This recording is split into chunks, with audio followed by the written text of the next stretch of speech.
5 సంవత్సరాల నుంచి కాళేశ్వరం ప్రాజెక్ట్ వ్యతిరేకంగా ఈ ప్రాజెక్ట్ ఏదైతే 5 సంవత్సరాల క్రితము ప్రారంభించారో దాంట్లో 5 సంవత్సరాల తర్వాత సుమారు 1200 టీఎంసీ నీళ్లు పంప్ చేసే అవసరం ఉంది.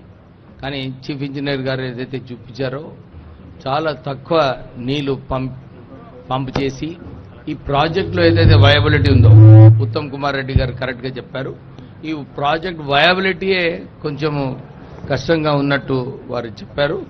నిజంగానే 2 టీఎంసీ నీళ్లే ఇంకా ఆపరేషనల్ కాలేదు, కానీ 3 టీఎంసీ నీళ్లకు కూడా ఖర్చు పెట్టిన సంగతి పాత ప్రభుత్వం కేసీఆర్ గారు ఏదైతే చర్యలు తీసుకున్నారో అంటే ప్రజాధనాన్ని ఏదైతే దుర్వినియోగం అయిందో చెప్పడం జరిగింది. ఇప్పుడే ఇంకొక మెయిన్ పాయింట్ ఇంజనీర్ గారు ప్రజెంట్ చేస్తే బాగుండేది. ఈ national dam safety report centre ఏదైతే ఇచ్చిందో దీంట్లో డిజైన్ లోపాలు ఉన్నాయి. దీంట్లో ఏదైతే ఈ ప్రాజెక్టులో డిజైన్ లోపాలు ఉన్నాయో అది కూడా ఈ ప్రెజెంటేషన్ లో పెట్టినుంటే బాగుండేది. అది సార్ అది కరెస్పాండెన్స్ ఉంది, ఫైనల్ ఇంకా ఇవ్వలేదు. But we are giving that also. Prima facie report వాళ్ళు ఇచ్చిన ఫైండింగ్స్ కు మనం మళ్ళా రిప్లైస్ ఇస్తున్నాం కరెస్పాండింగ్స్. అది ఇంకా టైం పడుతుంది, ఫైనల్ రిపోర్ట్స్ ఇచ్చే టైం పడుతుంది. ప్రైమా ఫేసి రిపోర్ట్ కూడా నేషనల్ డ్యామ్ సేఫ్టీ వాళ్ళు వచ్చి ఇచ్చిన వాళ్ళు కొంచెం డేటా అడిగిండ్రు, అది ఇచ్చినాము.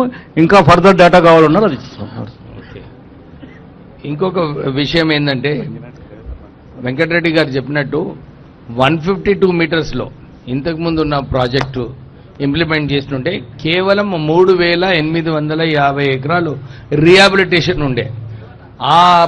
వాళ్ళందరికీ కూడా మంచి రిహాబిలిటేషన్ ప్యాకేజ్ ఇచ్చినప్పుడు తక్కువ ధరలో ఉత్తమ్ కుమార్ రెడ్డి గారు కరెక్ట్గా అన్నారు. ఆ రోజులలో 38,000 కోట్ల ప్రాజెక్టులో ఆల్రెడీ 11,000 crores ఖర్చు పెట్టినారు. ఆ కాంట్రాక్టర్ కూడా సేమ్ కాంట్రాక్టర్, ఆ ప్రాజెక్ట్కి ఈ ప్రాజెక్ట్కి కూడా సేమ్ కాంట్రాక్టర్ ఉన్నాడు. తొందరగా పనులు అయిపోయేటి. అంటే చాలా లోపాలు కనబడుతున్నాయి దీంట్లో ఈ ప్రాజెక్టులో.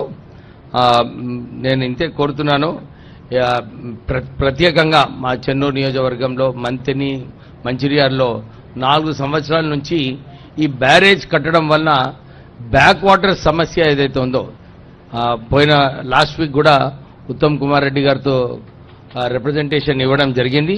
ఈ బ్యాక్ వాటర్ సమస్య కూడా ట్యాకిల్ చేసేది అవసరం ఉంది.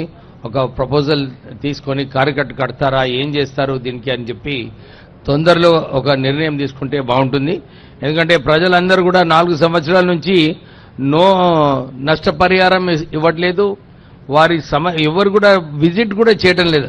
ఎవరైతే నష్టపోయినారో నేను మంత్రి గారికి రిక్వెస్ట్ చేస్తున్నాను, ఈ సమస్యను తొందరలోనే, ఎందుకంటే 1-2 monthsలో ప్రపోజల్ ఏదైతే మీ ముందుందో తొందరగా ఎక్స్పెక్ట్ చేసి ముఖ్యమంత్రి గారితో మాట్లాడి ఇది కూడా వచ్చే వర్షాకాలం ముందు ఇంప్లిమెంట్ చేస్తే బాగుంటుందని చెప్పి కోరుతూ ఈ సమయం ఇచ్చినందుకు మీకు కృతజ్ఞతలు.